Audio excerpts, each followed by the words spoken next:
Hi everybody, welcome back to the Stellium Astrology podcast. I am your host, Stephanie James. I am the founder of StelliumAstrology.com. I have written horoscopes for Elle magazine, for the Ethical Hedonist, for my own website, and I've been published in I Am Infinity Astrological magazine, as well as having an article published in an essay published in the Book of Music Horoscopes, which is a compilation of lots of different essays written by lots of different astrologers. And I've written for a number of other places as well, loads of other websites, all sorts of things. And I also teach classes at the London School of Astrology as well. I have a Patreon page, which I have a few Patreons now. Erica is my most recent. Holly, Heather, Cara and Maria, thank you so much for your support. I appreciate you all. You know it as well. I create exclusive content for the patrons, new moons, full moons, all sorts of interesting things that I feel inspired to talk about and share. And I've got part 2 of interviews which go out to my patrons exclusively. Will be going out soon, as they will receive priority access to this content. And there's some free stuff out there. There's some content available to my patrons which are, you don't have to be a patron to receive them. Some of the astrology resources and downloads that I've got on there for you. I think like all of the full and new moons of 2021, for example, I think that's a free download. I'm going to put another little resource on there that's also a free download. I think just general astrology glyphs and things like that. It's in the making. It's going to be on there soon. It's very close to finishing actually, so I should probably get that done ASAP. But today I just wanted to conclude our little, our rather speedy spin around the wheel of the horoscope when we visit each of the houses. Or also you could call them the 12 temples in the sky. I did do a course a while back, the 12 temples in the sky, which visited the houses. And it's a very important part of astrology is, understanding the house systems, what happens in the houses, kind of how it differs to the planets and how it differs to the signs that are, connected to these houses. In the way that, Aries is kind of like the first house vibe, as is Mars, and it kind of connects with that sort of, they've all got a connection, they've all got a relationship, though they aren't necessarily exactly the same. Aries is Aries, Mars is Mars, and the first house is the first house. It's kind of like Mars is happy there because it's kind of like where he lives. It's his rulership. He's in Aries, he's in rulership, if he's in his sign. But the first house has a very Mars quality about it. So you could be, with a lot of planets in the first house, they may resonate with a very personalised, individual kind of self-driven quality that you might find with an Aries or you might find with Mars. However, it won't necessarily be Aries. If you don't have Aries rising, if you've got Cancer rising, for example, it's not, you're still going to be, it's still a cardinal sign, but it's a water sign. So already that's different to Aries. And that first house is going to be coloured or flavoured with the sign on the cusp of that first house. It's not necessarily, though you're going to have like certain qualities which resonate with that Aries flavour or with that Mars kind of flavour, it doesn't mean that it is out and out going to be, all about Mars and all about Aries. But there is a sense of resonance with that sense of self-driven motivation, personalised experience that you get. In a nutshell, it's a huge subject, astrology, absolutely enormous. If you are a person, the type of person like myself who goes to conferences, bookshops, anywhere where you can get your hands on books and you see something and think, oh, I need that book, or at the moment, none of us are going anywhere. Well, we are kind of now, but we weren't. But going to online book shopping for me. Do you know what I do? Just on a side note, is I'm really stingy with myself. I've got a Venus Saturn square, so when it comes to spending money on myself, I'm really stingy. But what I do is I put stuff in my basket on Amazon, and don't necessarily buy everything from Amazon, but it's just what I do. It helps me to like generate Christmas lists and stuff. What I do is I put stuff in my basket on Amazon, and then that way, when it comes to time when someone says to me, "Do you want something for Christmas? What would you like?"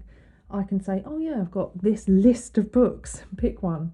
And I think people kind of feel a little bit mean, because usually my Christmas list is just literally a massive list of books. And I know people feel reluctant. They say, "Would you like some chocolate? Would you like some alcohol?" Well, I mean, of course that's nice, but get me a book, please. I'll have a book. I think people find it hard to believe that I would value a book over chocolate and booze, but actually that is more my cup of tea. Don't get me wrong, I love chocolate. I'm dairy free though, so it's difficult. So yeah, not doing dairy, and so you can't really go wrong with a book. You cannot go wrong with a book. You can buy a book for somebody who has intolerances and allergies and all sorts. You just get them the book, and you know that they're either going to like it or they're not. But the fact is, that's the perfect gift, is it not? Am I wrong? Come on, guys, tell me what you think. Are you the same? I'm guessing if you're here listening to podcasts, you guys are info junkies, just like me. So I can imagine that, whenever I recommend a book, you probably go straight online and think, where can I get that from? World of Books, the Book Depository. I nearly said book suppository. Could you imagine? God. Stop it. I think I've had a long day. I think I need to shut up. So today, let's just get off that subject. I don't know what on earth was going on in my head when I started saying that. I'm obviously going a little bit crazy. But today we are concluding our little walk around of the zodiac. We find ourselves at the end, or also the halfway point, if you want to look at it like this, because the end of the zodiac, the last zodiac's sort of house and sign, is the 12th house and Pisces, and the halfway point is the 6th house and Virgo. So we find ourselves at this opposition of the 6th and 12th house, the 12th house being the final sign, the 6th being the halfway point, and the 6th house is just below the descendant. So if the sun was setting and you've got it in the 6th house, it means that at the time you were born, the sun had just set. It's been setting and it's gone below the horizon. And if you were born with your sun in the 12th house, like Madonna, for example, let me write her name down so I remember. Madonna. There we go. She's written down. Madonna, there's a sense of the sun's just risen, for example. The sun has just risen as you were born, and you might think, oh wow, that's a really, really wonderful thing to have your sun rising as you've been born.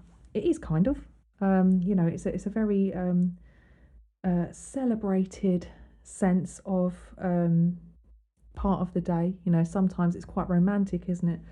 We stayed up and watched the sunrise together, or I got up early to watch the sunrise. There's something really beautiful about the sunrise, and depending on what time of year it is, you can have some very dramatic sunrises and sunsets. In the UK, there's a saying: red sky in the morning, red sky at night, shepherd's delight, red sky in the morning, shepherd's warning. And it's just a kind of way of knowing whether or not you're going to have a really lovely day that day or the following day, depending on how beautiful and those lovely kind of pinks and those coral colours that you can get sometimes in the evening when the clouds are like almost like those little wispy clouds that you can see, and it's just beautiful. And you think, oh, the shepherd's warning, that's usually a sign that it's going to be bad weather the next day, but is it red? No, it's shepherd's delight, so good weather the next day. But then, that red sky in the morning is a sign of, maybe not such great weather later on in the day, but still stunning. I had a good conversation with Wade Caves, who is a fellow astrologer, really interesting, intellectual, and fun guy to talk to. And he has very kindly come on the podcast as a guest, and I will be publishing his interview at some point very soon. And Wade was explaining to me in great depth the different house systems. And one of the things that he talked about the 12th house being was a place of distortion, which was a really interesting way to describe it to me, because I've talked about the 12th house before with people, listened to many classes, but actually the way he described it really made a lot of sense to me. And he said, if you've ever seen like a moon rising, as soon as it comes over that horizon, the moon rises. When it's in the 12th house, that's when it would be in the 12th house. There's a sense of, sometimes when you've got like a supermoon, for example, when the moon's really close, I think it's at its perigee, which means that, the moon's orbit is elliptical, and the moon doesn't sit exactly central. The Earth doesn't sit exactly central to where the moon sort of moves around. So there's points when it's closer and there's points when it's further. So when the moon is closer to us in its orbit, and it happens to be full as well, we experience a supermoon. And if you get a supermoon that happens to be rising, you can see some of the most incredible views of the moon you've ever seen. It wasn't so long ago, I think we had a supermoon which happened to be rising, and I was driving as it happened, and I couldn't believe it was the moon. I was like, is that the moon? Oh my God, look at the size of it. It's absolutely huge. It doesn't mean that the moon is actually huge. There is a sort of atmospheric distortion which occurs when the moon is quite close to the Earth. It may be something to do with the fact that we perceive it differently, because anything that's sort of in front of it appears so much smaller, therefore making the moon look bigger. But I think there is a sense of, I was describing with Wade about refraction, and the way that, sometimes you can look at, like I think he said something about when you're at a barbecue or in the summer, when you see the heat rising, and there's like, you can see the heat sort of like affecting your line of vision, and it's sort of like wobbly, that wobbly heat that rises. I feel like there's a sense of, like I said, refraction, which you get with the ascendant, which colours the whole chart. But in the 12th house, there's this kind of distorted perspective, which comes from the planet being so close to the horizon at the time. So if you are in a place where you happen to see a moon rising over the horizon, or I suppose with the moon, it's definitely much more with the moon. But even with the sun, if you've ever stayed up and watched the sun rise, there's almost like you see a tiny little ball, and then it sort of starts to, as it starts to rise, it sort of flattens out over the horizon. But it's almost like you can see a little gap between the sun and the Earth, where you're not seeing the sun in its entirety, because it's kind of been cut off. And actually, as it's rising, it starts to form a fuller picture. However, you still have that kind of weird illusion that the top of the sun is separate from the Earth. And then, well, I mean, it is actually separate from the Earth, but what I mean is, you get almost like a little gap between the sun and the Earth, and you don't get the sense that the sun is this big burning ball, but actually just this tiny little slice. And then as it continues to rise, you see this beautiful sunrise. And as it gets higher in the sky, yes, we can't all look directly at the sun unless you've got those kind of eclipse sunglasses or something. I'm not advocating that you stare at the sunrise. It's not a good idea, unless you can do it in a very safe way. However, there is a sense of distortion about what you see rising, and this is a very good idea of kind of the sense of distortion about the 12th house. And alternately, in the 6th house, the sun has just set. The sun has just gone below the horizon. And as it moves below the horizon, there's a sense of power down about all of us. In the Northern Hemisphere, where I live, in the UK, when it gets to winter time and we have shorter days, and we also do that really annoying thing. I know they do it elsewhere in the world, but we have British summertime where we change our what do you call it? We put our clocks in the summertime. They spring forward. In the spring they spring forward, and in the fall they fall back. So when you put your clocks back in the winter, I think it's so that we get. I think it's so that we have a little extra.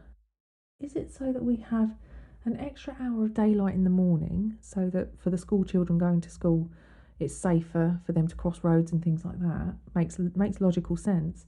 However, the evenings draw in much earlier, and lots of people that live in these places where we have much shorter daylight hours in the winter, we do get a sense of summertime, a seasonal affective disorder, or some people call it summertime adjustment deficiency, where we're all lacking in a bit of vitamin D and we're all feeling a bit depressed. I know that I really struggled this winter. This winter just gone, where it feels like we've really made our way out of that now, doesn't it? Really, we definitely have. We've had some lovely sunshiny days, but there's a sense of power down. There's a sense of lights out, and the sixth house is kind of known as the house of oppression. There's health and wellness, which I connect with the sixth house, but there's also illness connected with the sixth house, and the 12th house. And there's the sense of oppression. The sixth house is known in modern days as the house of routine, but in the olden days it was known as slavery and oppression. And if we think about what it is that we do as part of our routine, we're, depending on your perspective, maybe somebody with a Aquarius or Scorpio ascendant or moon might disagree, but going to work for a lot of us isn't really a choice, though we can choose what we decide to do when we go to work. Some of us are lucky enough to do what we love. Some of us kind of find work to be quite oppressive and feels a little bit like slavery. Some of us do not get financially rewarded in a way that we should do for what we do, and some of us are in, the financial reward is only one aspect of what they do, because they found something meaningful and fulfilling that they do with their time. So if you think about, I don't know if you've ever had a period in your life where you have been struggling because you go to work and either your colleagues are just people you don't really get on with, don't really relate to, or whether the work itself doesn't feel fulfilling for you, and you don't enjoy your job, you're unhappy at work. Maybe a lot of you are sitting here nodding your head thinking, this is what I'm getting right now. There's a sense of like having to get up every day and go out and do something that almost feels it's like directly against who you are. It just doesn't complement who you are. It doesn't complement what you're about. And, ultimately, long term, that can surface as being, it's not a natural ease with who you are. You're not at ease with yourself. In a sense, you are at dis-ease. And this can be with the sixth house. The sixth house is at I think a 150. I think the cusp of the sixth house is at a 150 degree angle from the ascendant, and I think the eighth house, which is also another house that has this kind of dis-ease about it. Both speak to the ascendant in a very awkward way. They're both very, they're speaking to the first house and the ascendant. They tend to sit in an uncomfortable position. The 150 degree angle, or the quincunx or inconjunct, as it is also known, is an aspect which in the chart can reveal dis-ease to an extent. There's a sense of it's operating at an awkward aspect to who we are, and therefore creating a sense of friction that is probably often not quite conscious. And some people describe it as almost like a stone in your shoe that you haven't really noticed for a while. It's just there, it's kind of annoying you, but it gets to a point where you're walking for a long time and then you start to get a terrible blister and it's really uncomfortable. I've heard the quincunx or the inconjunct also described as having a light switch, and it's either on or off. So you either are operating without it being obvious to you, or it's suddenly in full view.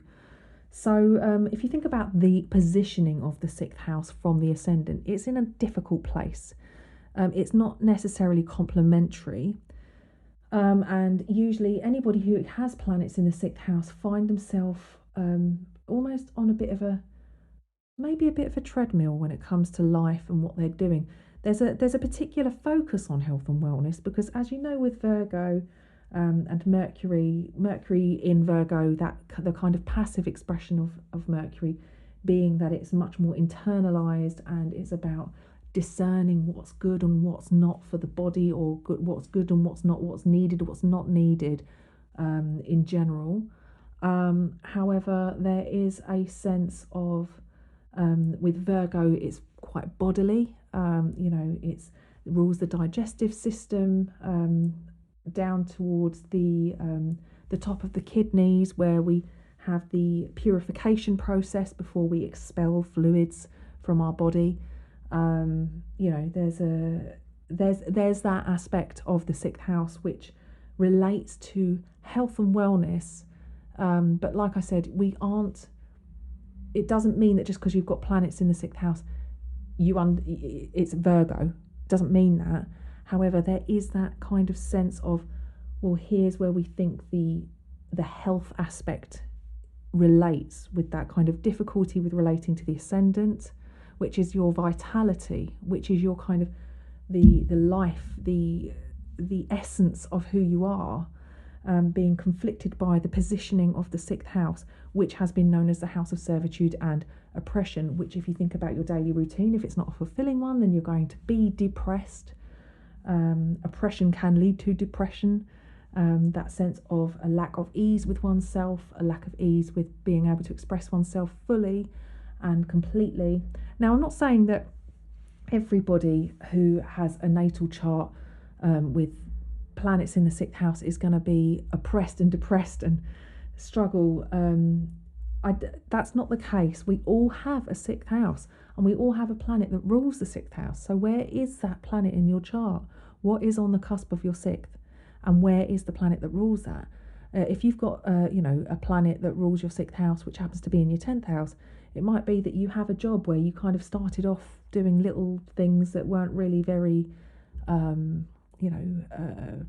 you weren't there for the glory of being a leader, but eventually, your hard work and effort was recognised and you got promoted up the ranks and you became, an authority, a leader in that role in some way.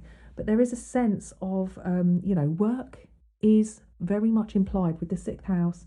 Your daily routine, having a routine is probably going to be quite important to you. Having daily rituals, routine and ritual.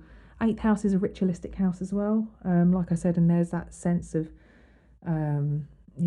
that aspect, that distance from the ascendant, which gives the 8th and the 6th house the health aspects that they are related to. However, it's one of those things that if you have got 6th house planets, you probably have had health issues at some point in your life.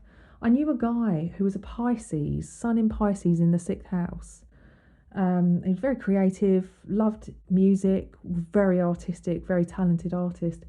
When he was born with, his name was Backwards Feet Pete, because he was born with his feet were backwards. He had to have operations when he was a baby to have his feet turned around in the right direction. Pisces rules the feet.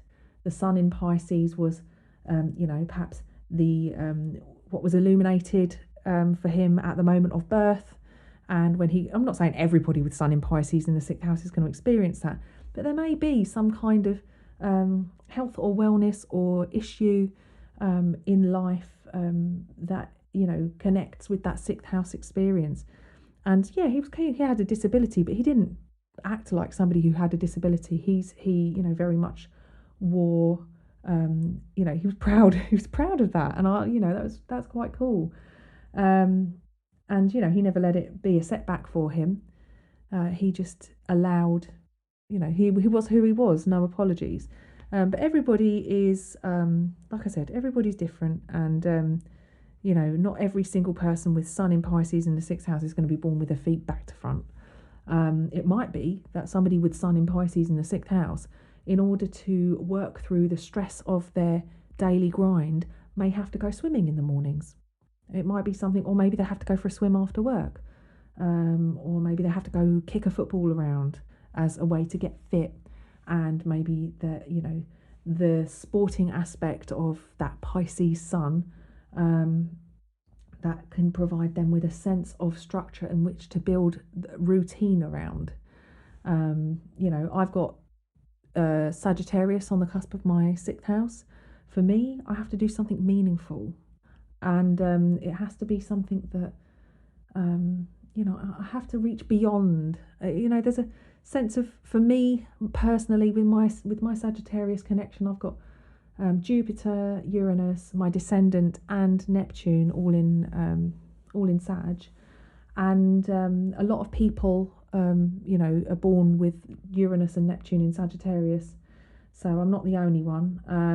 But for it to be hovering around in my 6th house, in fact, actually, I think I've got Scorpio on my 6th house cusp.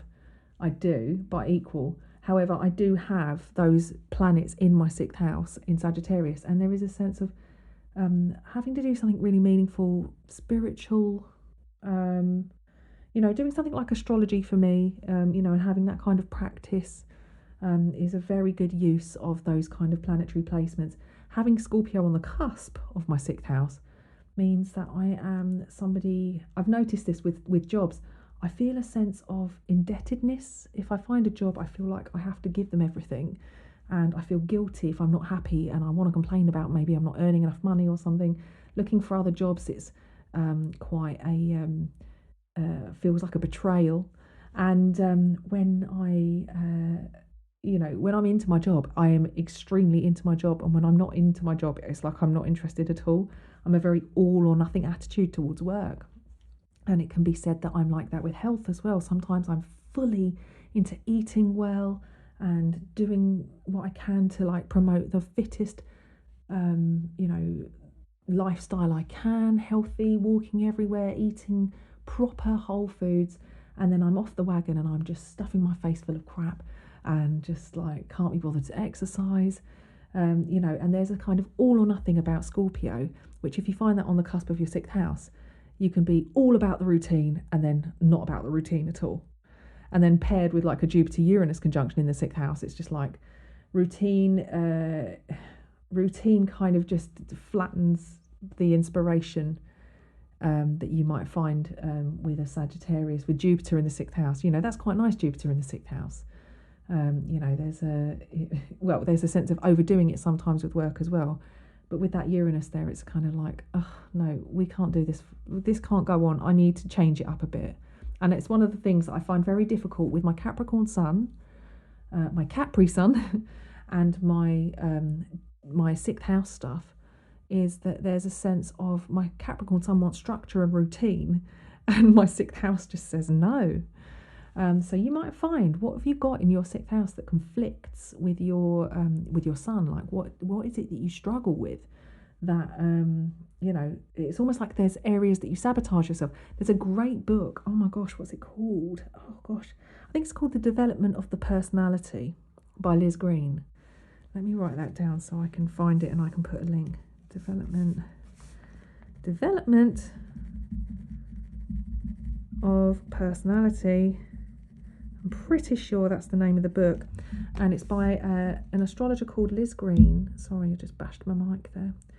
It's by an astrologer called Liz Green, who is an incredible astrologer, so full of insight, fascinating astrologer. And she has got so many books, so much knowledge she's imparted, such a wise and gifted teacher, mentor. Not a personal mentor of mine, I'm lucky enough to have some very amazing astrologers who have, been part of my journey, like Frank Clifford at the LSA, who I always talk about. However, Liz Green is kind of like, if you type in her name on Amazon, so many books will come up, and I can't even begin to tell you how good all of the books are that I've picked up of hers so far. She's just so amazing. Development of the Personality, I'm sure that's the name of the book. She talks about subpersonalities, and subpersonalities are aspects of our chart which are in conflict with each other. If you were in therapy, if you went to see a psychologist or a psychiatrist or a psychotherapist, you could talk about, I had all the intentions in the world to, to stop drinking. I decided I wanted to stop drinking, and I set up my plan, and I did it for a week, and it was amazing. And then I bumped into this person, and it all went out the window. And you could say, well, that person's not good for you. Probably avoid them in the future. Set up some buffers for not letting this situation arise again. But with astrology, we can look at the chart and go, well, actually, you've got a Moon-Neptune conjunction, and you have this, or maybe a Moon-Neptune square, and you have this need for, you need to control. There's an element of control about you. Let's say you've got Neptune in, oh gosh, this is going to get very unrealistic, but let's just say you've got, all right, we'll use my boyfriend as an example. He's got Neptune in Capricorn, he's got big stellium in Capricorn, loads of planets there, and then he's got Moon and Mars in Aries. Now he likes to go out and likes to watch the football. I've talked about it a million times before, but then he has this, I'm not saying that he gets sabotaged by himself, but he has got a Moon, he's got a Moon Mars conjunction square Neptune. So Neptune can come in and it can make it unrealistic. All of the rules that you've set for yourself in Capricorn can suddenly disappear into the ether. If you want to dive in and enjoy yourself at the pub, rather than using, your strength and your drive and your goal-driven determination of your Moon and your Mars in Aries. We have aspects of our chart that are in conflict with each other, and Liz Green calls them subpersonalities, which is a therapeutic term, I believe, for identifying parts of our personality which sabotage us. And this, and some of them are really helpful, and you can identify them, name them, and work with them, which is a really positive way. So that's an interesting book if you want to read it. And I will put a link in the description when I finally get around to publishing a blog post. But back to talking about the 6th house and the 12th house. Interestingly, the 12th house is an area of self-sabotage. It's an area where we literally can pass up opportunities or give away parts of ourselves to people who aren't quite deserving. And the 6th, 12th, and the 6th house and the 12th house have a relationship with each other. They are a seesaw. You have to work with people and be with people that you wouldn't normally associate with when you go out to work, when you're in your daily grind. And when I'm talking about the 6th house as work, I'm not talking about your career aspirations and something that you're doing because it's your absolute dream job. The 6th house is kind of like the job that we take to pay the bills. And the people that we meet, your colleagues can be described by your 6th house as well. So there's a sense of having to get along to go along kind of thing with the people in your 6th house. They can be the people you see every day when you go past the newsagent and pick up a newspaper and have a conversation with that person, and then you see your mate at the bus stop and have a little chat with them.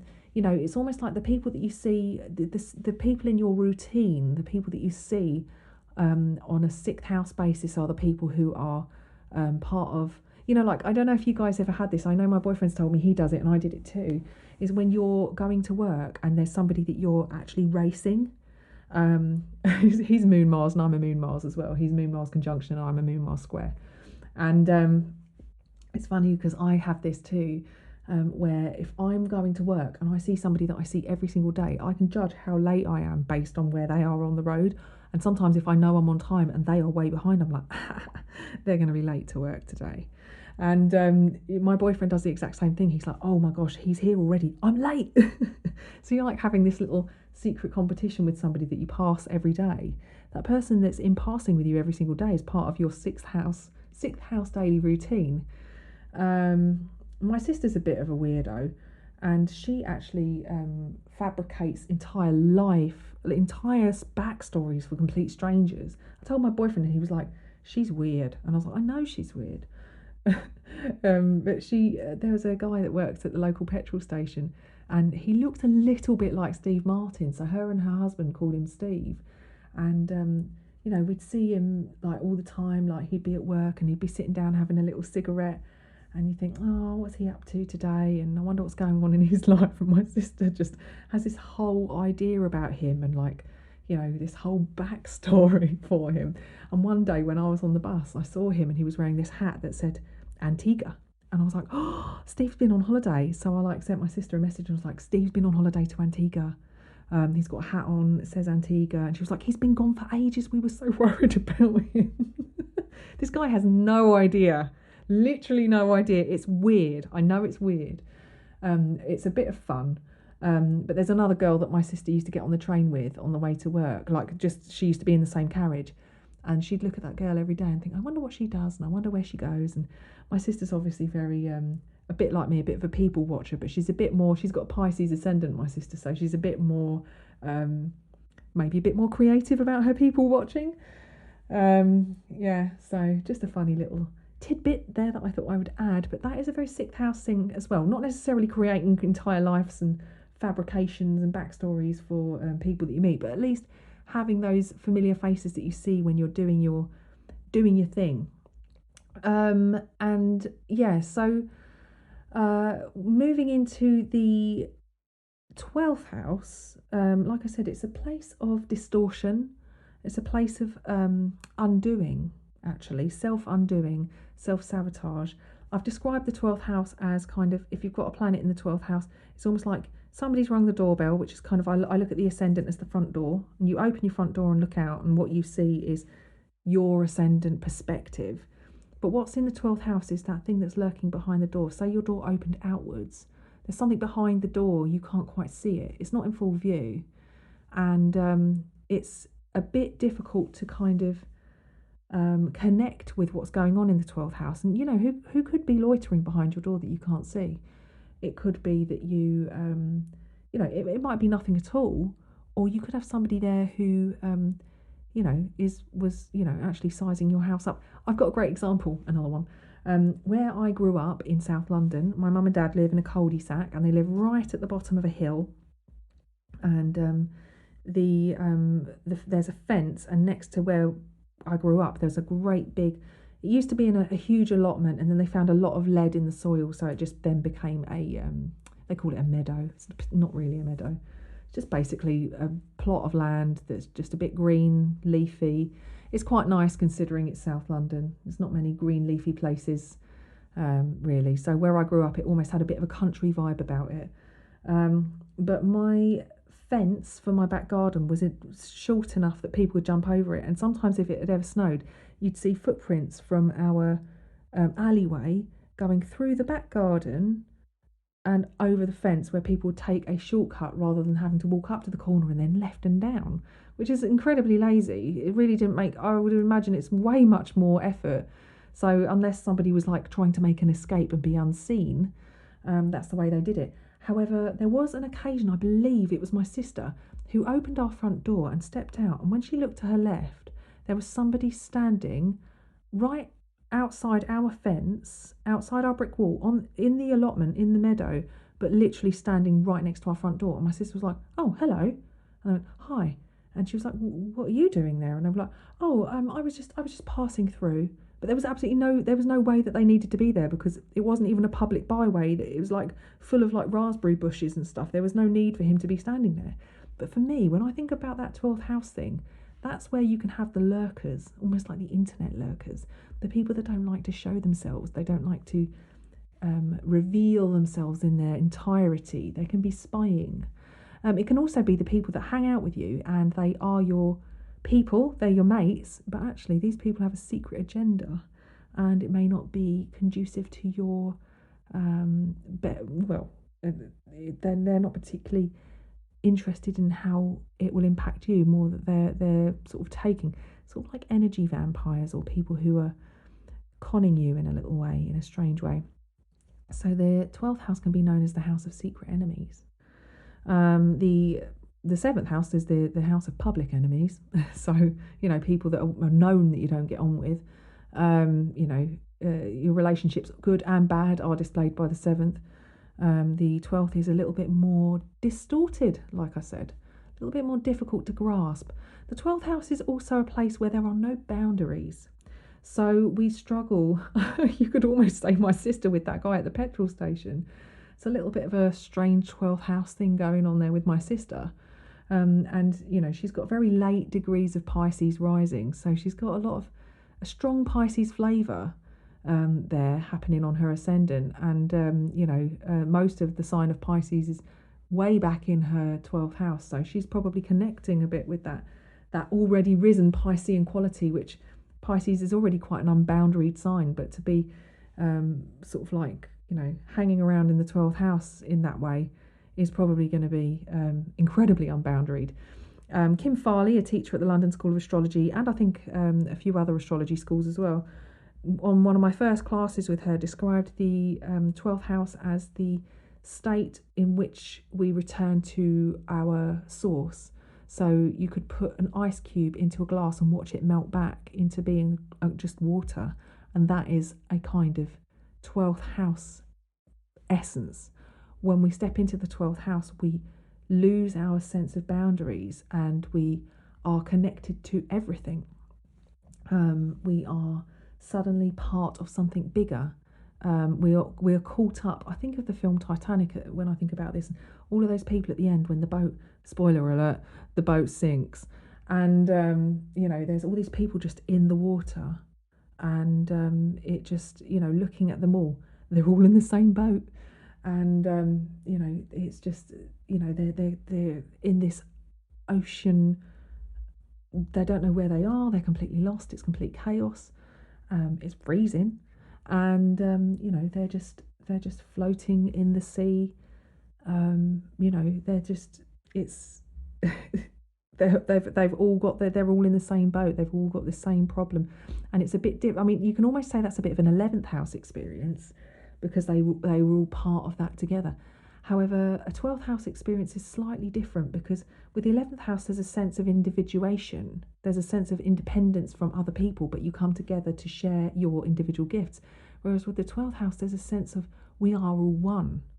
I don't know if you've ever tried something like LSD or magic mushrooms or any kind of drugs, for that example, which are perceived as recreational. But maybe if you think about going out to a raving scene, going out clubbing, and believe me, I've had my time going to raves and having a bit of fun. I did have a Neptune transit to my stellium in Aquarius, so I have had that experience. Neptune tends to bring that kind of thing where you do have to merge with others, and when you go to a rave, particularly things like ecstasy or magic mushrooms, for example, where you find yourself in an environment with a lot of people, there's almost a dissolution of boundaries where it starts off with you just there having fun with your friends, and then the next thing everybody's your friend, and it gets to a point where it's just like, I love everybody. And this kind of sense of we are all one. I don't understand why there's war. I can't understand why there's conflict. Particularly with magic mushrooms, I think my experience, having not done loads of them, but have experimented, I should say, is that you start off with being in the room with that person that you're with, and then it's suddenly the thing that draws you in together gets a bit larger, and you start feeling more connected to the furniture. This is my personal experience. And then as it goes out, it's almost like there's an invisible net that keeps drawing things in, or expanding out, almost like your auric egg is expanding, and it gets to the point where you suddenly feel connected to the cosmos, to the stars, and you suddenly realise it's almost like it takes you back to the Big Bang, and you feel connected to that very point of creation that connects every single one of us on this planet. That, you know, whether or not you're a scientist or not, whatever that point of creation where, you know, we started from nothing and suddenly we had something, that point of the source is kind of where you get connected to. And if you've ever been to like a rave or to, you know, like clubbing, or done those kind of had those kind of experiences, maybe taken you know, recreational drugs and had those kind of experiences, there's definitely much more of a sense of blend about the 12th house than the individuation of the 11th.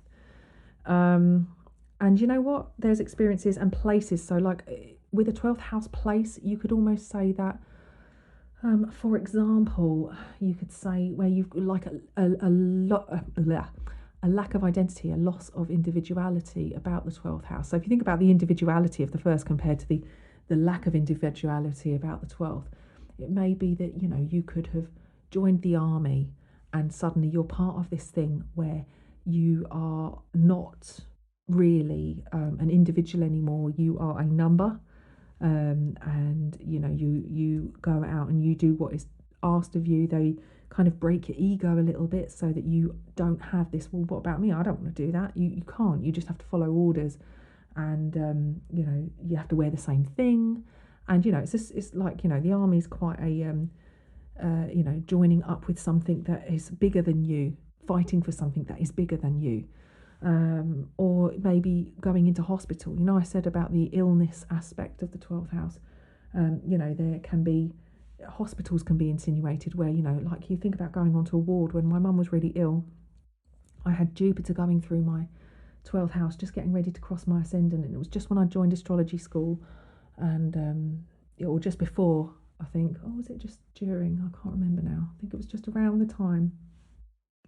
It was around the time I started at the LSA, and we had my mum was on a ward with pneumonia, and everybody there was like coughing and spluttering, and it was just it was a horrible experience, because you've kind of felt like, gosh, it's like the ward of death or something, you know, like everybody's like really on their last legs here, and there was no sense of privacy. There was no sense of you couldn't. All she had was a curtain to like separate her from the people next to her. She had to go to the toilet on a commode. You know, in the same room as other people. You know, there's like, you know, this unboundaried shared kind of experience where you are just part of. There's just no boundaries. There's just no boundaries, and you know, it was like she was helpless. This is the other thing. There's a sense of helplessness about 12th house as well. There can be a point where you feel a little bit like, well, there's nothing I can do about that, and there's no point fighting for it because I'll never win anyway, and you know, that kind of thing. So the 12th house can be a little bit of a disempowered position for planets. It can be difficult for people who struggle with you know, if they've got any 12th house placements, it can be difficult to grasp who you are, especially if you've got your sun in the 12th. Like I said, there's a sense of distortion about it, but at the same time there's also a sense of compassion, because you kind of don't have as much of an ego as such. Like I said before, Madonna does have a 12th house sun, and you might think actually she's quite an egotistical person. Not that we know this for sure, but I can't imagine she wouldn't be. You find that people who have big roles that they've played in humanity, who do not have their own sense of privacy or anything, tend to be 12th house people. I think a lot of politicians, I think Tony Blair, I'm not sure about Boris Johnson, but I think Tony Blair had a 12th house sun. People who literally, their life is servitude. Their life is about service to humanity in some way or another. Whether or not we agree with the way they serve humanity is one discussion that we will not be having on this podcast, at least today anyway. However, they have a sense of no boundaries. They have a sense of everything that they are is given to, you know, the collective, not just the collective, but, you know, oh, sorry, bashed me mic again. Stop moving microphone. But yeah, you know, there's a sense of just having to um, offer themselves up, or as a sacrificial placement. And like I've said before, Pisces, Neptune, the 12th house there is that sense of sacrifice, and that sacrifice can be self-sacrificing, and therefore can ultimately lead to self-sabotage sometimes. Pisces can give it all away. They can sacrifice everything that make their life good and enjoyable, because either they don't believe they deserve it, or they're just too compassionate, too generous. That can be the case sometimes. If you've got 12th house placements, can you relate to being self-sacrificing? Can you relate to being unboundaried yourself? Do you struggle with boundaries? If you've got Neptune in aspect to any of your personal planets, or perhaps you have got a sun in Pisces or a moon in Pisces, do you relate? It's very porous, that 12th house. It absorbs a lot. Any planets that you find in the 12th house can be where you absorb other people's energy, you absorb what's going on around you, and it can be a place of retreat, a place where we have to go and hide sometimes away from other people because we struggle with that absorption element of other people. So you can be quite empathic, and you have to learn to practice good auric hygiene and, cleanse. Here we go, spiritual stuff coming. Cleanse your aura and make sure there's no blockages, no holes in your aura. Or if you want to get technical about it, or maybe not even so technical, but just grounding and protecting yourself a bit, just making sure that you're grounding and earthing yourself sometimes. It's a low energy placement for planets to be in. Yes, low energy. Yeah, I would say quite a low energy place for some planets anyway, because you are not, like I said, there's that element of distortion. It's quite nebulous. It's not very clear. There's a lack of clarity. The lack of boundaries can be difficult because you're taking on other people's stuff. It's challenging. So, the 12th house is a really difficult one to pinpoint. It's really hard to grasp. I would say anybody who is experiencing or would like to get in touch with their 12th house, wait until the sun's transiting your 12th. The sun is just about to start transiting my 12th house as it goes into Taurus. And usually that's a point where you're low vitality, low energy. You might get ill, you might get a cold. It could be a time where you need to retreat. You need to take a couple of mental health days and just hide under the duvet and just basically make sure you exercise a bit of self-care, because I would say the 12th house is probably a place where we don't really do much self-care. Sometimes mysterious illnesses can surface with like a 12th house thing, like fibromyalgia and stuff like that, where the doctors are like, they know you're telling them you've got these symptoms, but they're like, I don't know what it is. Nobody can tell what this is. These kind of mystery illnesses and stuff that, they've got a name for it, but they still don't really know what it is or why it is. Those kind of things can appear in 12th house manifestations as well. And it can be any planet, like, for example, I have Chiron in my 12th house. Any planet you've got there, or asteroid, you tend to take on this role almost for the collective in a way. You have a sense of experiencing issues, lots of issues, almost like people project these kind of issues onto you, or you go through these kind of issues. I've got lots of stuff coming up on what happened to me in India, but there are so many experiences which kind of echo that for me, where it was a struggle for me to really tap into how important it was to learn how to use my voice, with Chiron suppressing the throat channel in Taurus for myself and not allowing me to express myself properly. Through this kind of 12th house experience, it can be very difficult, because you can almost end up causing yourself problems because you're subconsciously allowing these planets to function without really knowing how to control them. So like I said, learning how to ground yourself, how to protect yourself, how to, in just general speak, exercise a bit of self-care and lock yourself away and allow yourself to recharge and rejuvenate is very important. So just to list through a few things here, we've got health, wellness and illness that I've got written down. Pets, animals and caring. Now actually the 6th house is a house of pets, generally smaller than a goat. So like anybody who's got 6th house stuff usually has a thing for pets, as do Virgos generally. And the 12th house is usually like horses and bigger animals, maybe even think about things like whales and these huge mysterious sea creatures, maybe Loch Ness if you're kind of into that kind of thing, although I'd say Loch Ness has a bit of more of an 8th house thing going on there. Judgment and acceptance. Well, yes, of course, judgment is to do with discernment and understanding what we need and what we don't and what's right for us and what isn't. Judgment doesn't have to be about judging other people. It can be about judging what's right for us, though it can be judgy for others. And acceptance is the 12th house, where we do have to just exercise a sense of understanding that we can't control everything, because there is no control in the 12th. It's out of our hands. Body and mind I kind of look at with the 6th house versus the spirit of the 12th house, in a sense. Artistry versus craftsmanship. I would say the 6th house is very much the house of craft, and artistry is very much a 12th house experience.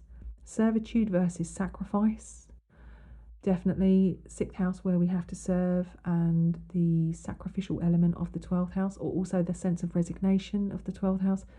And Mercury versus Neptune, and also in brackets Jupiter, because actually Jupiter is the traditional ruler of Pisces, whereas and the 12th house sort of area, as is Neptune is the modern, and Mercury being associated with Virgo and the 6th house, and Earth versus water. So there's these kind of nice little polarities that we've got going on here. And just a note on resignation, the 6th house obviously being work and going out and serving and working hard and grinding and that kind of thing. When we move into the 12th house, we have a sense of closure. If you think about where it is on the wheel of the zodiac, it's literally the last house and the last sort of place that we would have if we were going round in order 1, 2, 3, 4, 5, 6, 7, 8, 9, 10, 11, 12. The 12 is the kind of the point where we are at the end. And when we cross back over, we're at the beginning again. So essentially, the 12th house is to do with closure and with endings and with resignation. And, if we were looking at the wheel of the zodiac as a sense of, a journey through life, and, the ascendant being the point of birth, you could look at, the 12th house is very much connected to pregnancy as well, and the time spent in the womb before you're born.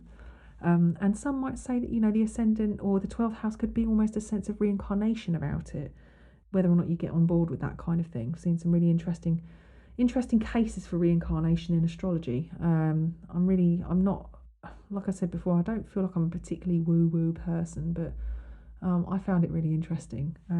So maybe I'll make a little note so you can check out. I don't know if you'll necessarily fully understand it. Maybe you will, depends on your level of experience in astrology.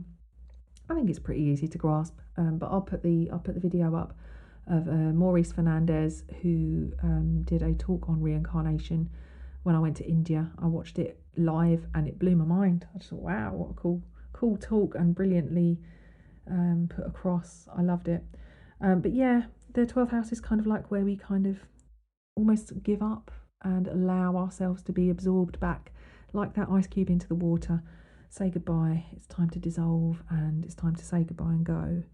And then we may be in that gestational period again. It's like the womb-like place, where you're kind of protected and you haven't had to deal with the outside world. That's why a lot of 12th house types, Piscean types, generally tend to be a little bit more longing for something that they kind of connecting with, a sense of home, that they don't know where this home is. It's almost like they want to climb back into the womb, and the 12th house can be that womb-like place.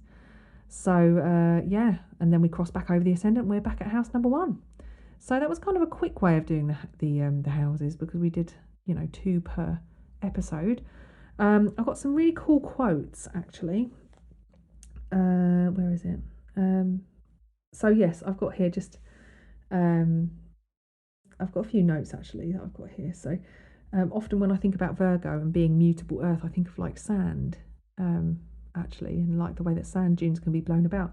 And the 12th house and Virgo, I kind of think of the ocean. So I kind of imagine with the 12th house and the 6th house that I'm standing on a beach looking out, and I'm standing on the sand with bare feet looking out into the sea. We have this kind of well-being and wellness and mindfulness about this kind of polarity, and the sense of you can't pour from an empty cup. I think both the 6th and 12th house can describe where we do overdo it a little bit, work too hard, or either experience a lack of boundaries, or struggle with doing something that we're not particularly enamored with in our daily routine. And I've got a couple of quotes here that are good. What drains your spirit drains your body, and what fuels your spirit fuels your body. And that is Caroline Miss. This is a quote from Chris Jammy of Heliology. Friends ask you questions, enemies question you. It's another interesting one. You could say that the enemies maybe puts that into like a seventh house kind of thing, but actually, it could be your secret saboteurs. Those people that when you're on a diet go on, just have some ice cream with me. Let's get a tub of Ben and Jerry's. It won't hurt. Your secret saboteurs. They come in all guises. And then we've got one here. When work is a pleasure, life is a joy. When work is a duty, life is slavery. And that's by Maxim Gorky. So again, that subject of slavery coming up, that slavery and oppression, the resignation, not necessarily considered the nicest houses in the horoscope, really. But you know what, if you find yourself with planets in these places, you've been working with them your whole life. And like I mentioned, I don't know if this, I think it was in the last episode I mentioned solar houses. And if you put your sun on the ascendant, so if you put your sun as rising, then you can look at your entire chart, including your ascendant and midheaven, and find out where you've got planets and where they fall. It just so happens if I put my sun on my ascendant, in my 6th house, I have my ascendant, my actual ascendant, Gemini. So I kind of like, regardless of what layout I have my chart in, I have a 6th house emphasis. There's stuff going on with my 6th house. I've obviously got 6th house stuff to do. So yeah, it's just another interesting correspondence, and perhaps I'll do a little show on solar houses. And just before I go, let's have a quick look at a listener chart. Who was I going to talk about? Catherine from San Fernando in California. 1st of June 1965 at 2:40 PDT. I don't know what PDT stands for. Pacific something time. Pacific daytime? Okay, Catherine, you have got Mars and Pluto. Oh, what a combo. Mars and Pluto in your 6th house plus Uranus. Whoa! And you've got an Aries ascendant as well. So you've got lots of stuff going on. You've got a stellium in Gemini. Oh, lovely. And you've got, and that's sort of sitting in your 3rd house, around your 3rd. So you're a natural born communicator and connector and networker. Probably very good with writing. You probably had to work on it growing up, and you find yourself with this ability, though I would say you've probably got a natural gift for it. Having a look at those planets, Sun, Jupiter, the broadcaster, and Venus in Gemini, somebody who just loves to socially mingle and share ideas. And you've got Mercury and Taurus in the 2nd house. So, all of that stuff is ruled by Mercury and Taurus. So you're probably somebody who understands the power of building something from the bottom up and having something really tangible to show for your writing or for your communicating. So you're probably working on projects, practical projects and things like that. But yeah, that Mars being the ruler of your ascendant, so your ascendant ruler in the 6th house, and in the, in conjunction with Pluto, that's a combination I would call relentless. You can be relentless when you set your heart on something and you want to do it. you're probably the type of person that when you're working, when other people are working with you, they probably find that you're almost a little bit single-minded, and not in a bad way.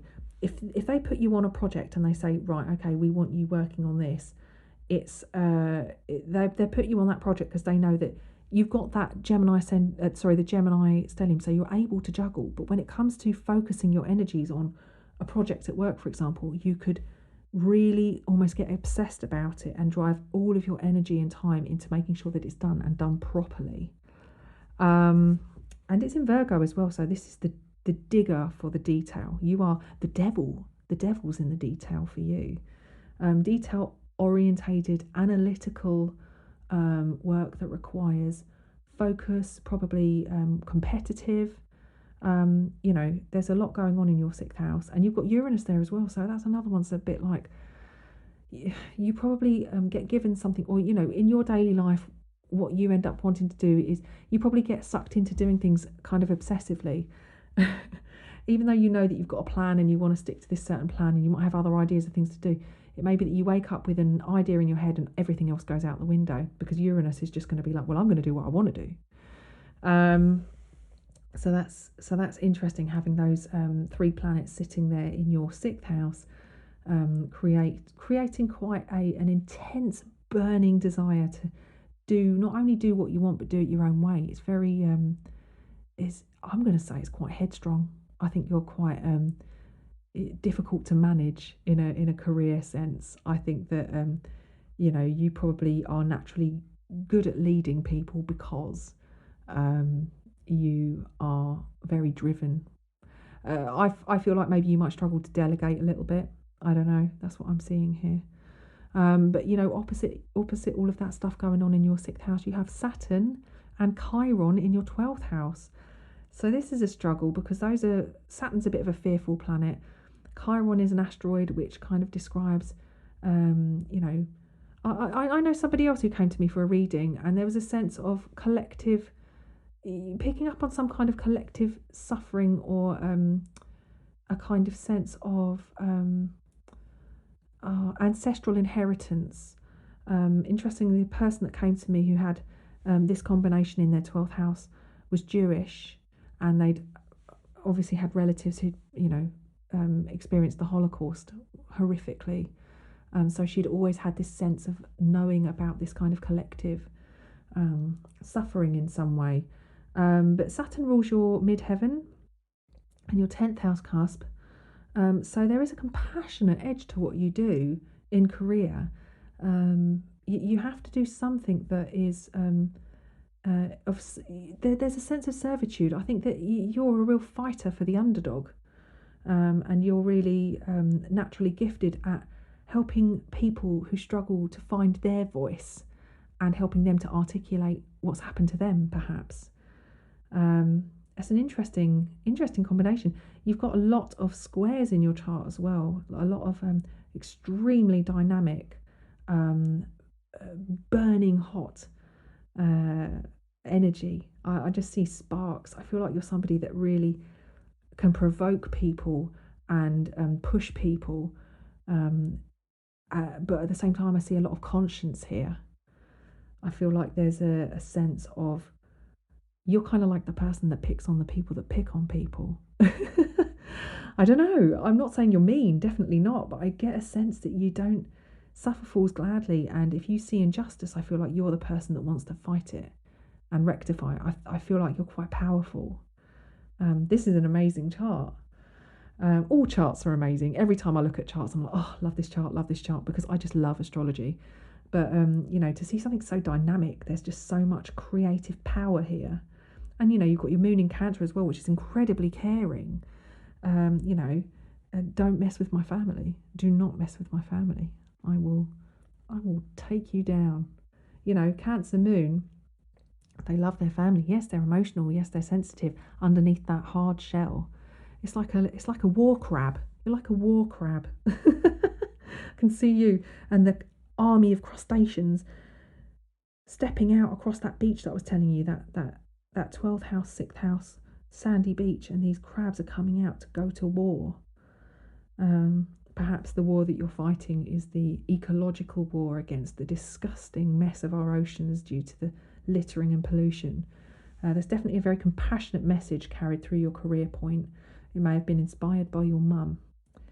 I get a sense, whether it's that you want to be like your mum or whether your mum is somebody that you're desperately trying not to be like.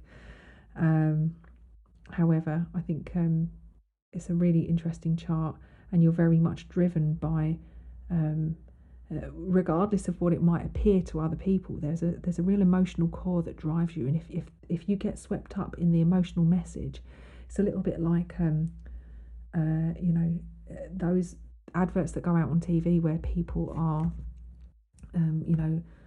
appealing to people and saying, just give a little bit of money for this and this person can do what they need to do to become self-sufficient. I think that if there's a message that really touches you, you can get immersed in the mission, basically.